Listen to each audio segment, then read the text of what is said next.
Yeah.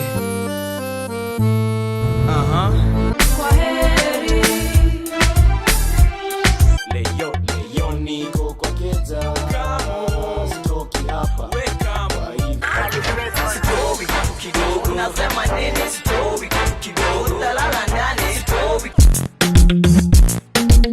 Sisters, bam bam bam.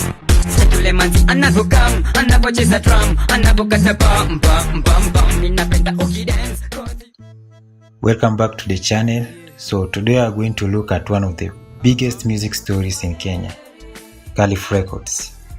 This is the label that gave us Genge, the sound that ruled the streets in the early 2000s.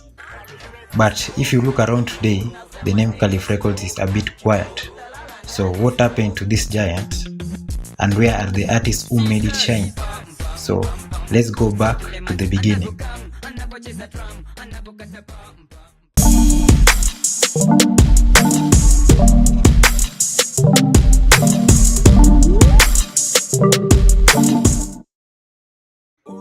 Calif Records was started around the year 2000 by Clement Rapudo, also known as Clemo.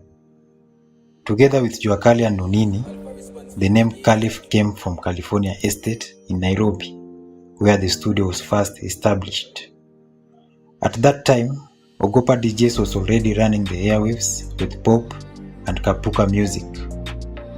Calif Records wanted to be different. They focused on the streets. They used sheng a lot, heavy beats and rhymes that spoke about Nairobi's life. The sound became known as Genge.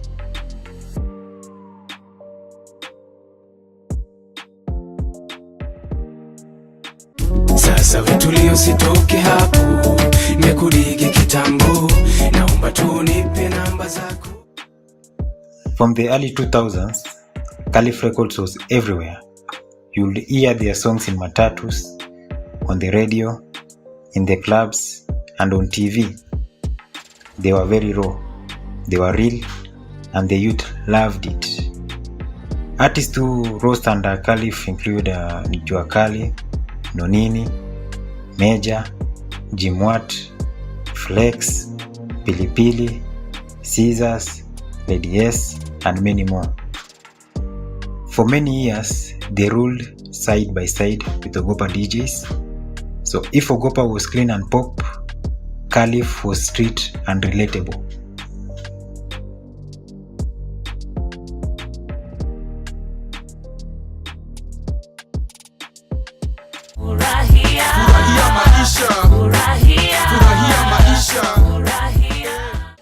But as the years went by, the music industry started to change. New producers came in, new sounds like Gengeton, Kapuka's evolution, and later Afrobeat's influence. Streaming platforms also started taking over, and the business of music was no longer the same. So some artists left the label, others went quiet. There were also cases of disagreements and money issues. By the 2010s, Calif was no longer as dominant as it once was. The fire was slowly going out.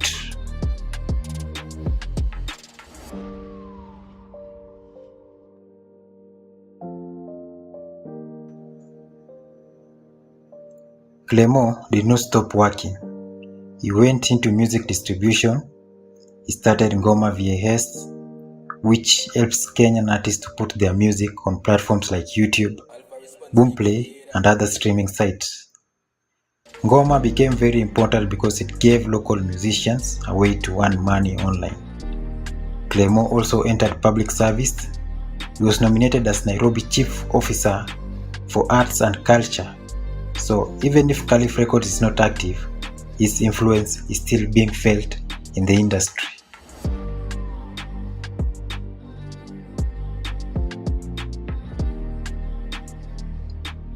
So let's start with Jua Cali, the king of Genge. Though he's still active in music, he continues to perform, record, and even collaborate with other younger artists. His styles and voice are still the same, and many people still see him as the face of Calif Records.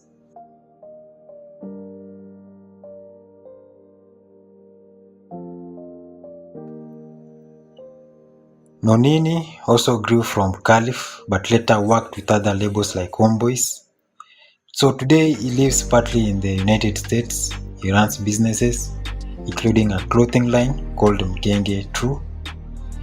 He still releases music once in a while, but recently he faced a backlash online after posting a video clip that did not sit well with fans.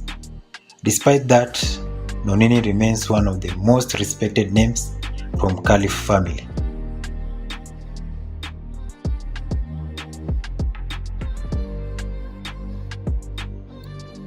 Mejja is probably the most active artist from the later Calif generation.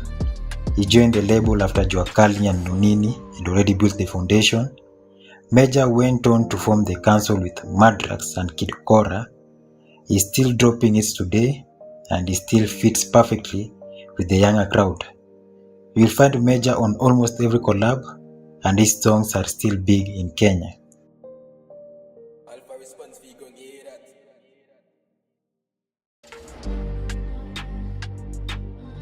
Jimwat gave us many street anthems when he first came out. After some time, he went silent. So he later tried a comeback with new projects, but the song did not blow up as much as before. Even so, he's still respected for the role he played in shaping Genge. Some other artists like Flex, Pilipili, Scissors, ADS, and Vicky Ocean went quiet over the years. Some left music completely. Others still are working behind the scene or perform once in a while. But for most fans, the names are remembered with nostalgia whenever Calif Records' name is mentioned.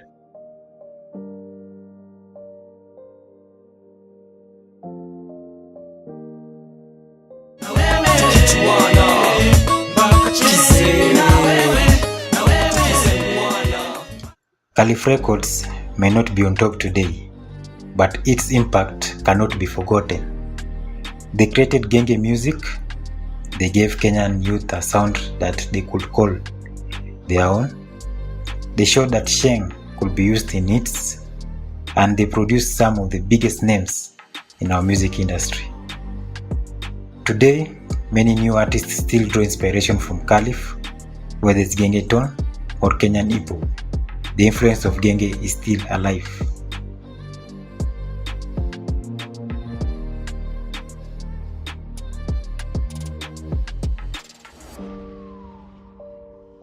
So, what happened to Calif Records? It's simple. Times changed, the music scene evolved, and the label lost its dominance. But the artist moved on. Some stayed active, some faded, and Clem on the other side built Ngomma VAS to support Kenyan music.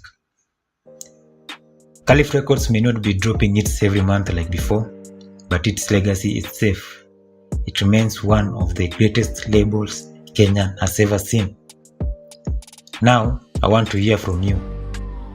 Which Calif Records song do you remember the most? Is it Jua Cali classic hits, Nonini club bangers, Mejja, collabos, or Jimwat street anthems? Drop your answers in the comments below. And if you enjoyed this breakdown, make sure you subscribe, like the video, and share with your friends for more Kenyan music stories which are coming soon. Thank you for watching, and I'll catch you on the next video.